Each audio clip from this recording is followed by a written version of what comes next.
Bonjour et bienvenue dans cette vidéo de cours sur le calcul littéral. Pour pouvoir bien suivre ce que nous allons voir dans ce chapitre-là, il va falloir maîtriser les notions de calcul avec les nombres relatifs et les puissances. Impérativement à maîtriser si vous voulez comprendre ce que nous allons aborder dans ce chapitre-là.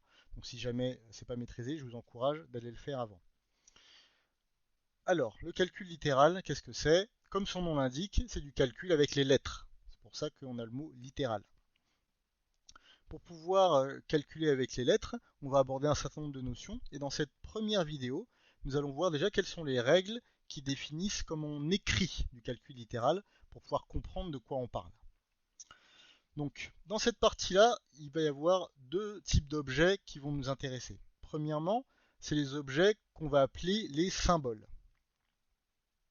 Donc, les symboles, on va en avoir deux types. Donc, le premier type de symbole, ça va être des lettres. Donc, par exemple A, X, etc.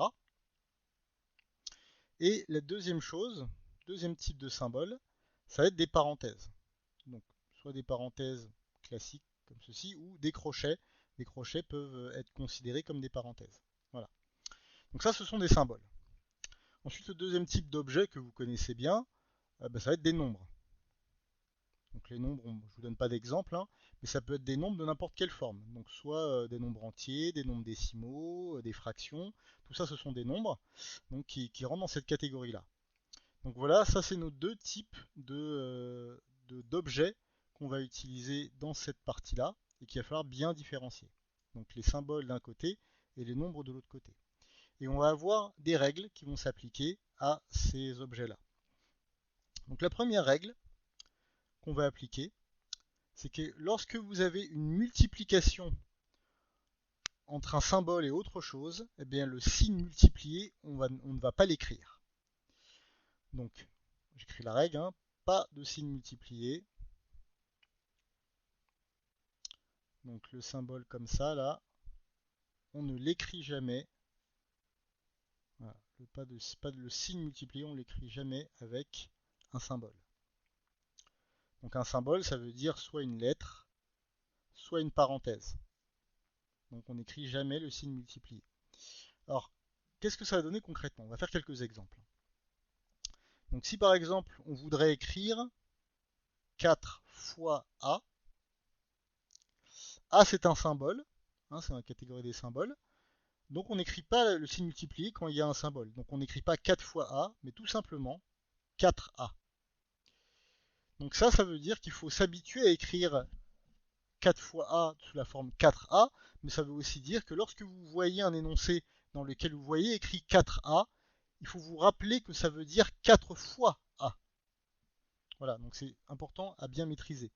Donc, avec les lettres, ça marche aussi également avec les parenthèses, hein.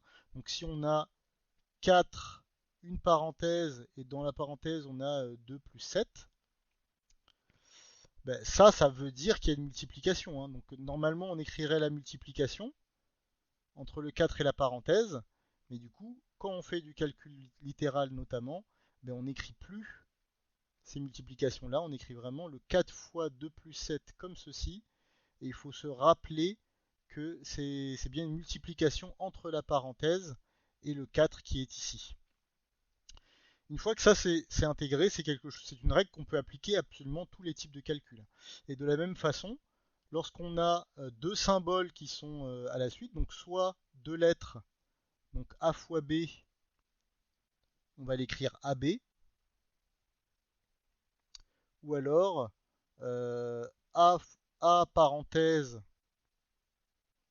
donc A fois, bien sûr, la parenthèse 2 plus 5, ben ça on l'écrit sans la parenthèse, sans le signe multiplié, donc on écrit A et directement parenthèse 2 plus 5. Voilà. Donc ça c'est la première règle. La deuxième règle, ça va être concernant les symboles uniquement, elle s'applique que aux symboles cette deuxième règle, c'est que pour les symboles, on n'écrit jamais le 1 qui est devant un symbole. Donc si on voudrait écrire un x, à la place on écrit x. Donc on écrit la règle, hein, pas de 1,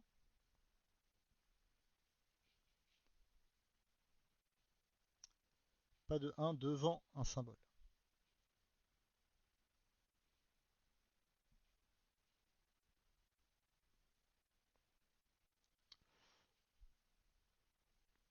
Voilà. Donc on va faire des exemples, hein.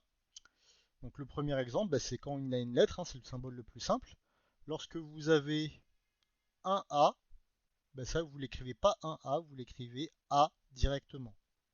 Donc il faut vous rappeler premièrement qu'on n'écrit jamais le 1 devant une lettre, mais aussi que quand vous voyez une lettre toute seule comme ça, sans aucun nombre devant, eh ben, ça veut dire qu'il y en a un. C'est comme si on vous disait, quand vous allez chez le marchand et que vous achetez des pains au chocolat, chez le boulanger, quand vous voulez plusieurs pains au chocolat, bah, vous dites au marchand, voilà, j'en veux deux, j'en veux trois, j'en veux cinq, etc. Par contre, quand vous voulez un seul, au lieu de dire je veux un pain au chocolat, vous dites je veux pain au chocolat. Et vous dites pas le nombre. Et quand vous dites pas le nombre, bah, ça veut dire que c'est un seul. Voilà. Donc normalement, il n'y a pas de confusion. Quand il y en a plusieurs, c'est écrit combien il y en a. Et quand il n'y en a qu'un seul, ben, on n'écrit pas de nombre, donc vous allez avoir la lettre toute seule. Et on ne va pas confondre avec le 0 non plus, puisque 0A, ben, en fait, ça fait 0. Donc la lettre n'apparaît pas. Voilà. Donc ça, c'est le premier cas de figure avec des lettres. Avec des parenthèses, comme je l'ai dit précédemment, c'est la même chose. Donc si vous avez 1 parenthèse 4 plus 2, ça en fait, ça s'écrit sans la parenthèse, enfin sans le 1 directement, 4 plus 2.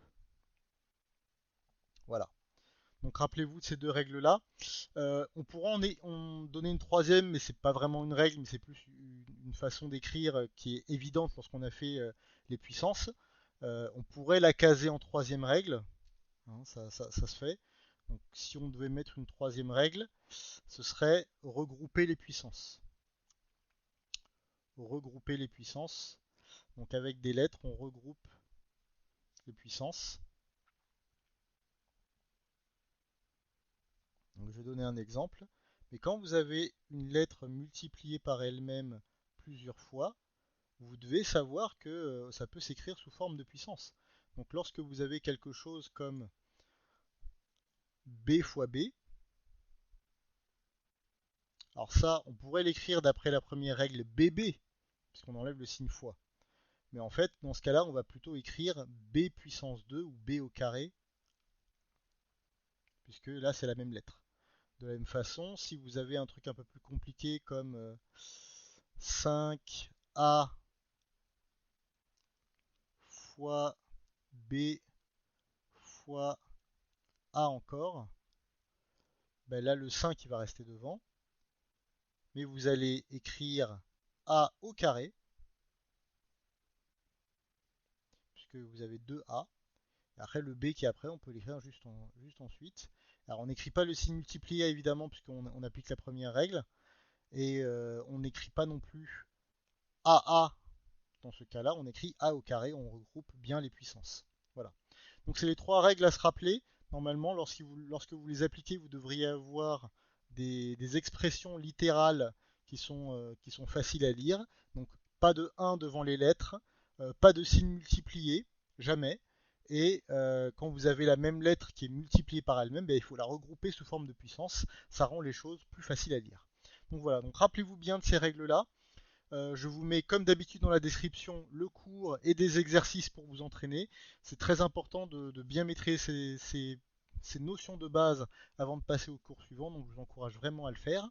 Et je vous laisse avec un dernier conseil. Je vous conseille vivement de mettre vos masques lorsque vous sortez dehors. N'oubliez pas que la pandémie n'est pas complètement terminée, donc restez prudents et vous pourrez vous protéger vous et votre famille.